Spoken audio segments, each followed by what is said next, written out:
123 points. In a 40-minute game with no overtime, that is not just a standard professional basketball victory. It is an absolute unconditional demolition of a league defense. On July 22, 2026, the Indiana Fever did not just defeat the Connecticut Sun. They dismantled them 123-88, putting on a clinic that shattered franchise history and altered the landscape of the Eastern Conference. This was the third highest scoring game in the entire history of the league without overtime. But beneath the shiny historic scoreboard lies an entirely different psychological drama. A hostile back and forth, 3 all-stars firing on all cylinders, and a ticking disciplinary clock that could completely derail Indiana's championship aspirations. The Indiana Fever did not ease into this game.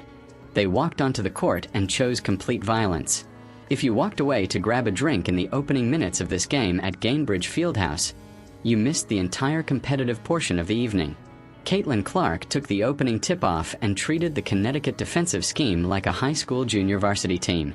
In exactly 4.5 minutes, Clark went a perfect 4 for 4 from the field, buried 3 consecutive deep three-pointers, dished out 2 jaw-dropping assists, and single-handedly put the Fever up 17-11. But the real nightmare for the Sun was that it wasn't just a one-woman show. While Connecticut focused all their defensive assets on stopping Clark's early hot hand, Kelsey Mitchell quietly ignited her own engine on the wing. Mitchell matched Clark's early intensity note for note, matching her with 11 first-quarter points of her own. By the time the first quarter buzzer sounded, the scoreboard read a staggering 36-26. A 10-point lead wasn't enough for a team trying to prove they are the undisputed powerhouse of the East. Going into the second quarter, traditional basketball logic says a team shooting that hot will eventually regress to the mean. The Indiana Fever completely threw that logic out the window. Instead of cooling off, they accelerated. They ran the break with surgical precision, moving the ball so fast that the Suns' rotation looked like it was stuck in slow motion. The Fever shot a jaw-dropping 62% from the field across the entire game. Think about that statistic for a second. In professional basketball, hitting over 50% as a team is considered an incredibly efficient night. Hitting 62% while taking 22 three-pointers is practically a statistical anomaly. Caitlin Clark knocked down 2 more heavily contested threes in the second frame, walking into the halftime locker room with 21 points already in the box score. When the teams retreated to their locker rooms, Indiana had racked up 70 points. 70 points in 20 minutes of basketball. It was officially logged as the highest scoring half in the entire history of the Indiana Fever franchise. Connecticut looked entirely shell-shocked, walking off the court with slumped shoulders while the home crowd created an absolute deafening wall of sound. To understand why this game turned into an absolute execution, you have to look at the distribution of the production. The Connecticut Sun are used to grinding teams down defensively, but they have never had to deal with an offensive trident this perfectly balanced. All 3 of Indiana's All-Stars crossed the 20-point threshold in a display of offensive synergy that looked entirely effortless. Let's break down the final elite stat lines from this historic night.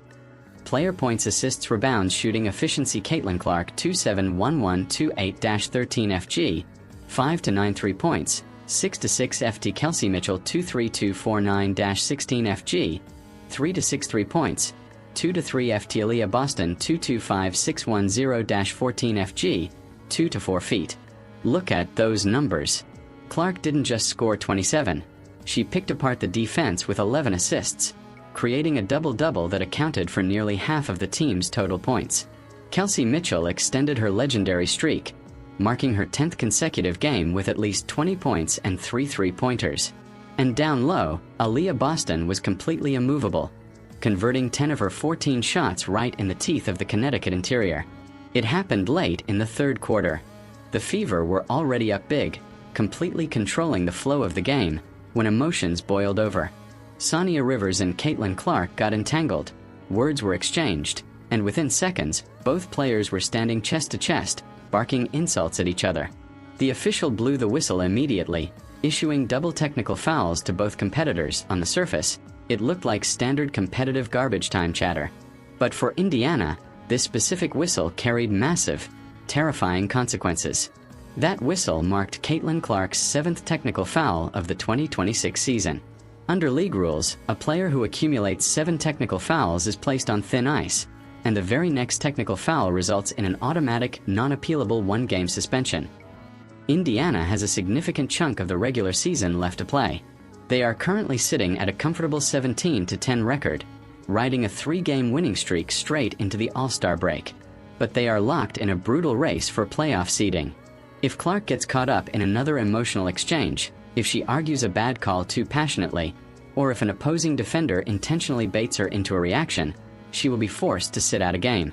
The Sun may have lost the game on the scoreboard, but they exposed a clear blueprint on how to attack the Fever's mental armor. To be entirely fair to the Connecticut Sun, they entered Gainbridge Fieldhouse completely undermanned.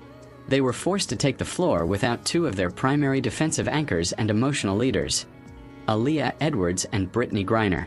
Now, I want to hear from the true sports analysts in the comments section below. Do you think opposing teams are going to actively try to bait Caitlin Clark into getting that 8th technical foul to force a suspension? And more importantly, with the way this offense is clicking, can anyone actually stop the Fever when Clark, Mitchell, and Boston all score 20 points in the same game? Drop your deep analysis and predictions in the comments below. If you love high-energy American sports breakdowns, deep analytical breakdowns, and daily sports stories, make sure to slam that subscribe button and turn on notifications for at US Highlight Junction 128. We have more epic breakdowns heading your way every single week. Thank you for watching, and we will see you in the next one.